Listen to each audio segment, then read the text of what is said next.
சுதந்திரம் என்பது சும்மாவா வந்ததே? பிளாசி முதல் செங்கோட்டை வரை உரை ஓவியம். சுதந்திரம் என்பது சும்மாவா வந்ததே?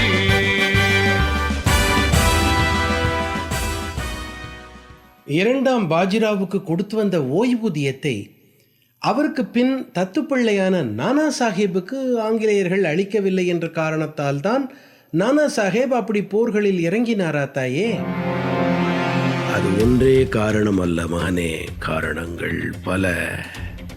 அதுவும் ஒன்று, அவ்வளவுதான். இயல்பிலேயே ஆங்கிலேயர்களுக்கு எதிரான போர்களில் பெற்ற வெற்றிகளும் பின்னாளைய தோல்வியும் மராட்டியர்களின் உணர்வில் ஒரு பெரும் தாக்கத்தை ஏற்படுத்தி இருந்தது. நானா சாஹேப் அந்த மராட்டிய கூட்டமைப்பையும் அது ஆங்கிலேயர்களால் 1819க்கு பிறகு கலைக்கப்பட்ட விதத்தையும் கேட்டு கேட்டு வளர்ந்திருந்தான். நானா சாஹேபின் சிறுவயது நட்புகளில் தாந்தியா தோபே, அசிமுல்லா கான், மணிகர்ணிகா தம்பே இவர்கள் எல்லோரும் முக்கியமானவர்கள்.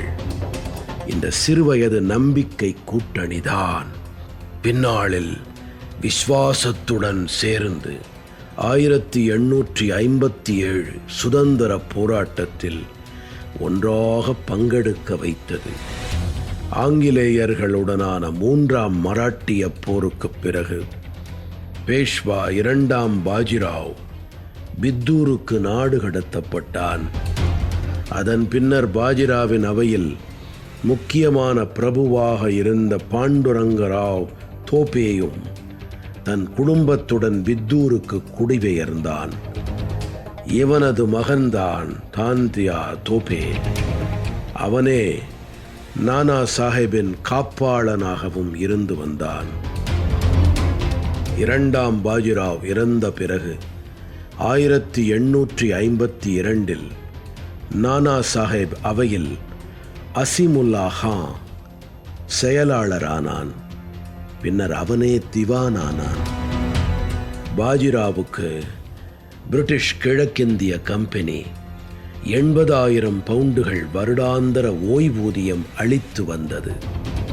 தனக்கு பின் நானா சாஹேப் தான் வாரிசு. தனக்கு பிறகான ஓய்வூதியம் நானா சாஹேபுக்கு வழங்கப்பட வேண்டும் என்று உயில் எழுதி வைத்திருந்த பாஜிராவின் விருப்பத்தை பிரிட்டிஷார் புறம் தள்ளினார்கள். பாஜிராவுக்கு கொடுத்து வந்த உரிமைகள், மானியங்கள் என அனைத்துமே நின்று போனது. நானா சாஹேப் நேரடி வாரிசு அல்ல, தத்தெடுக்கப்பட்டவனே என்பதால் அவனுக்கு எதுவும் கொடுக்க முடியாது என்று அறிவித்தது கிழக்கிந்திய கம்பெனி. ஆனால் தன் உரிமையை வென்றெடுப்பதற்காக நானா சாஹேப் களத்தில் இறங்கினான்.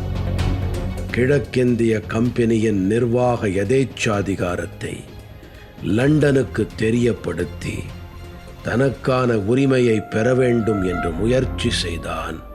அதற்காக பிரிட்டிஷ் அரசாங்கத்திடம் வாதாடி பெறுவதற்காக 1853 அசிமுல்லா கானை லண்டனுக்கு அனுப்பி வைத்தான். ஆனாலும் அவனால் பிரிட்டிஷ் அரசாங்கத்திடம் நியாயத்தை பெற முடியாமல் போனது. வெறும் கையுடன் அசிமுல்லா கான் 1855 நாடு திரும்பினான். எப்படி தன் சொந்த ராஜ்யத்தை இழந்துவிட்டு அந்நியனிடம் கையேந்தி நிற்பது எவ்வளவு தன்மான குறைவு என்பதை உணர்ந்தான் நானா சாஹேப்.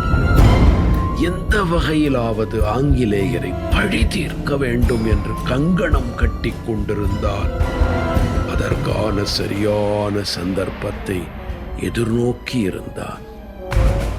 பின்னாளில் இரத்தத்தில் தோய்ந்த சதி சௌரா என்ற அந்த சம்பவம் நடந்தபோது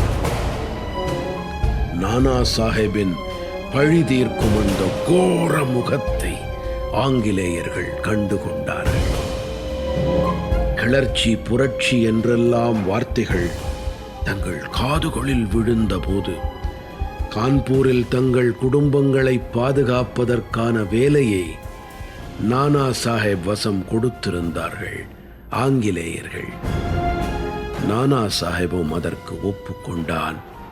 இருந்தபோதும் கிளர்ச்சி என்று வந்தபோது ஆங்கிலேயர்களின் குடும்பங்களை கிளர்ச்சிக்காரர்கள் கொண்டார்கள்.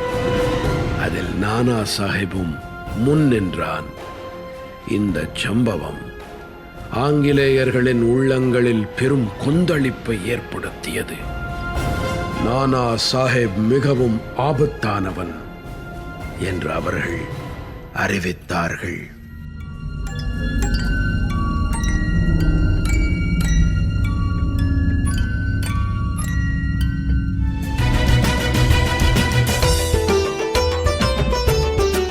பிளாசி முதல் செங்கோட்டை வரை உரை ஓவியம் கேட்டீர்கள். ஆசி கூறி வாழ்த்திடவே அஞ்சிடுவார் பெரியோர், மாசு பேசி மயக்கிடவே முனைந்து நிற்கும் சுற்றம். இருந்த போதும் லட்சியத்தில் வீறு நடை போட்டு இன்னுயிரை தந்தவர்கள் எத்தனையோ எத்தனை. படைப்பு சென்னை வானொலி நிலையம்.